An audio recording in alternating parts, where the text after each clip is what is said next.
The colony is growing in spring, but not fast enough. The queen is active, the brood looks healthy, but when the nectar flow arrives, the population disappoints. Forager numbers are short, the honey is light, and the beekeeper who opened that hive in March saw a solid brood on 6 frames and concluded that everything was on track, was reading the right data and drawing the wrong conclusion. The colony was not failing, it was being restricted. Not by disease, not by nutrition, not by queen genetics. By architecture? The brood nest had filled with capped brood to the point where the queen was running out of prepared open cells within her natural laying circuit. And her daily output had quietly dropped to a fraction of her biological capacity, weeks before the beekeeper had any visible reason to suspect a problem. In 1918, commercial beekeeping operations across Ohio and Indiana were systematically documenting this failure mode and applying a correction that required no purchased product, no queen replacement, and no special equipment. A single frame of drawn open comb inserted at the correct position within the brood nest at the correct biological moment removed the architectural restriction and allowed the queen to express the laying capacity she already possessed. The population trajectory that followed, documented across multiple apiaries and multiple seasons, consistently produced spring buildup rates that were 2 to 3 times greater than those recorded in control colonies managed without the intervention. The method disappeared from published literature not because it stopped working, because it had nothing to sell. The biology of spring colony buildup is governed by a single limiting factor that most beekeeping advice addresses only indirectly, and most spring management practices actively worsen. That factor is not queen genetics, not winter cluster size, not protein availability. It is the open cell ratio within the queen's active laying zone on the specific day the beekeeper makes or fails to make the correct management decision. A queen lays approximately 1 egg per minute during peak season. She does not spend that minute searching for cells. She moves through her natural circuit in the brood nest, a repeating pattern of movement across the frames she has established as her primary laying territory. And she deposits an egg in each prepared open cell she encounters within that circuit.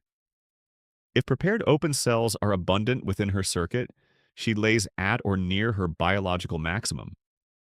If prepared open cells are scarce, because emerging brood has not yet left enough vacated cells because pollen or honey has been stored in recently vacated cells before she could relay them, because the brood nest has expanded to the point where her primary circuit no longer passes through adequate open territory, her output drops. Not because she is failing, because the architecture is failing her. Scientific Beekeeping's review of queen egg-laying research makes this precise. Researchers documented that rearranging frames to provide drawn comb in the correct position within the brood nest measurably increased the daily egg-laying rate of the same queen. The queen was not different. The space she moved through was different. Here is why this architectural restriction is so consistently missed during spring inspections, and why it persists season after season in apiaries managed by experienced, attentive beekeepers who are doing almost everything else correctly. When a beekeeper opens a spring hive and sees solid brood coverage across 6 or 7 frames, with healthy brood pattern, active queen movement, and adequate pollen and honey in the surrounding cells, the inspection produces a health assessment of healthy. And that assessment is correct. The colony is healthy. The queen is functional. The brood is developing normally. None of the visible indicators suggest a problem requiring intervention. But the diagnostic question that produces the health assessment, is this colony well, is not the same question as the diagnostic question that would reveal the architectural restriction. Does this queen have sufficient prepared open cells within her primary laying circuit to lay at her biological maximum today? The first question is answered by what the frames look like. The second question is answered by counting the ratio of open available cells to sealed brood within the queen's active movement zone and assessing whether that ratio supports maximum output or constrains it. Most spring inspections ask the first question. The 1918 commercial beekeeping operations that documented the triple buildup effect were asking the second. The diagnostic shift from health assessment to architectural assessment is the entire management difference, and it requires no additional time, no additional equipment, and no additional visits to the hive.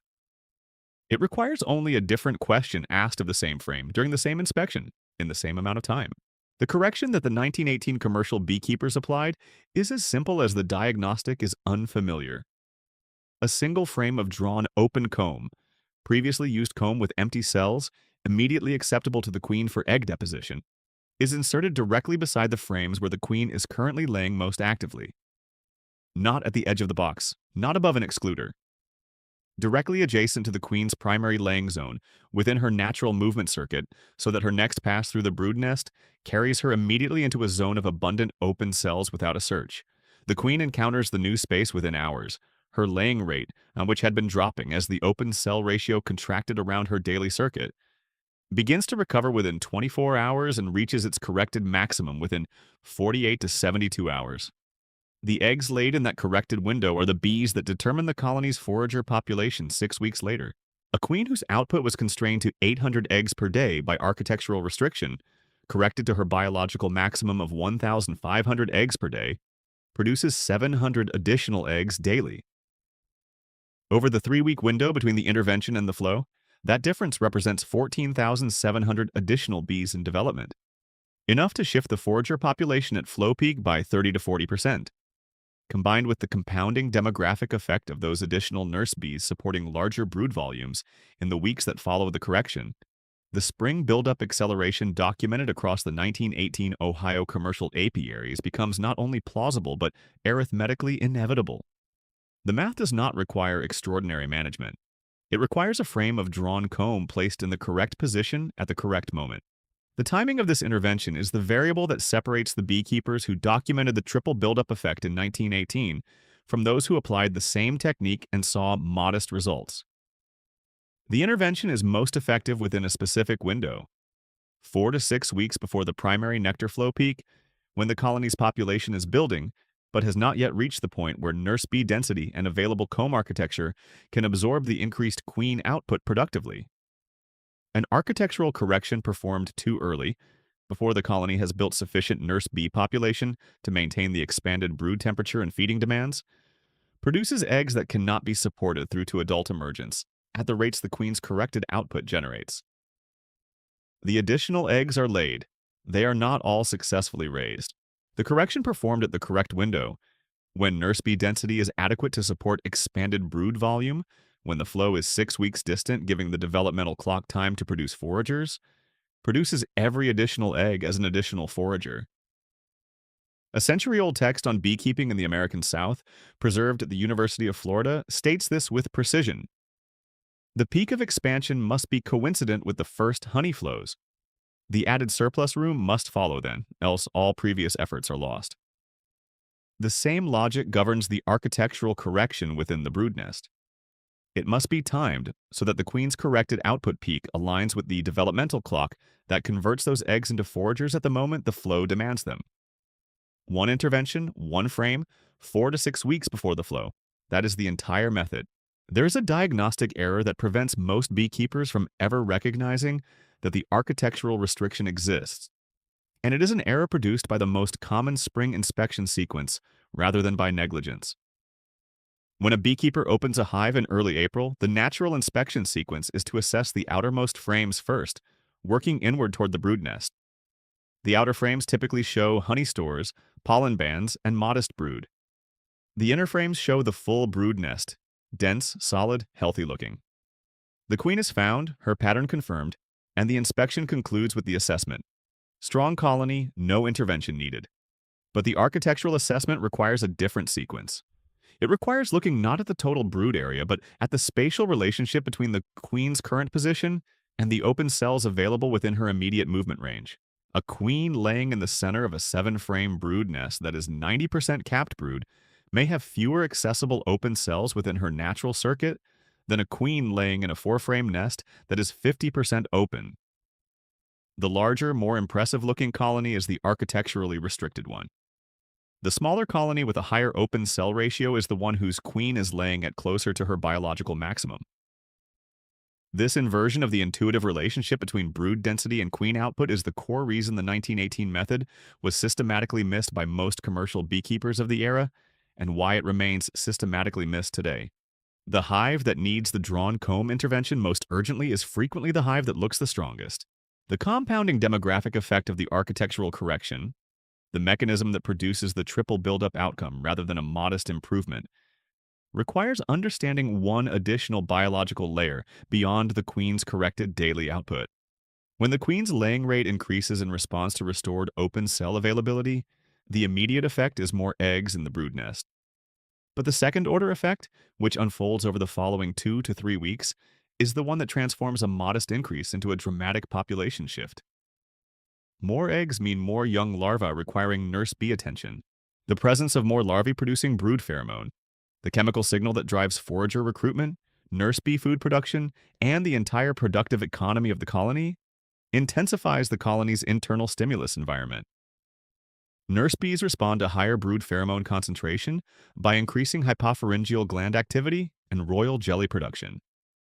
Middle-aged bees respond by accelerating their transition toward nectar receiving and foraging roles. The colony's internal economy reorganizes around a higher demand brood state, not because the beekeeper has added anything, but because the queen's corrected output has produced a biological signal that the colony's own management systems then amplify. The original architectural correction produced 700 additional eggs per day. Those eggs produce larvae whose pheromone signal drives further productive reorganization. That reorganization produces foragers whose collective efficiency at flow peak is the downstream output of an intervention that cost one frame of drawn comb placed in one specific position on one specific day. This is the compounding effect that the 1918 commercial beekeepers were observing and documenting without fully understanding the mechanism behind it, and what modern research on brood pheromone, temporal polyethism, and colony demographic dynamics has since explained precisely. The practical failure mode that most commonly prevents this intervention from producing its documented results is also the most common error in spring brood nest management generally. Selecting the wrong frame type for the insertion. Drawn open comb, previously used comb with empty cells ready for immediate queen deposition, produces the results described. Foundation requiring new wax construction does not. This distinction is not minor. When a frame of foundation is inserted into a spring brood nest beside the queen's active laying zone, the colony must first produce wax, then construct cells, then clean and prepare those cells before the queen can deposit eggs in them. In a spring colony still in buildup phase, with wax production competing for the same metabolic resources as brood rearing, pollen processing, and thermoregulation, this construction delay extends across days or weeks. By the time the foundation is drawn and the cells are available, the queen's circuit has adjusted to route around the unbuilt frame. The intervention window has partially closed, and the beekeeper has added wax production costs to the colony's metabolic budget without delivering the open cell inventory that the intervention was supposed to provide. The 1918 method required drawn comb precisely because drawn comb is immediately functional. The queen's circuit passes through it within hours of placement. Eggs appear within the first day. The intervention takes biological effect before the next inspection. This is why drawn comb was understood by the commercial beekeepers of the era as the single most valuable material asset in the apiary. Not because it was cheaper than foundation and production cost, but because it was irreplaceable at the moment when correct spring timing demanded an immediately available open cell destination. Why did the 1918 method disappear from published beekeeping literature? The trajectory is the same trajectory this channel has documented for every effective low-cost management technique that failed to persist into the modern era. By the 1920s, the commercial queen rearing industry that had grown substantially during the World War I period was establishing queen replacement as the primary solution to spring buildup underperformance. The logic was commercially convenient.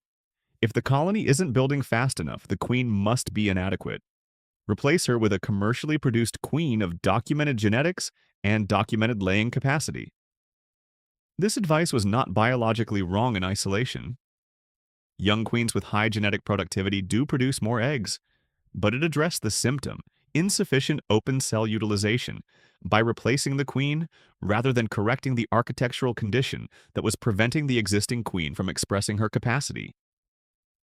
A queen replaced in March in a brood nest with an inadequate open cell ratio would produce the same constrained output as her predecessor within weeks of beginning to lay, because the architectural restriction remained. The new queen was not the problem's solution. She was an expensive non-solution to a problem that a frame of drawn comb had already demonstrated in documented 1918 apiary records the ability to correct for nothing. The commercial queen rearing industry's economic interest was not in transmitting the architectural correction knowledge. It was in transmitting the queen replacement habit. And for a century, that is exactly what the beekeeping literature transmitted. The biology that made the 1918 method effective has not changed. A queen's daily output is still regulated by the open cell ratio within her natural laying circuit. A frame of drawn comb inserted directly beside her active laying zone still restores that ratio within hours and produces measurable egg-laying increase within 48 to 72 hours.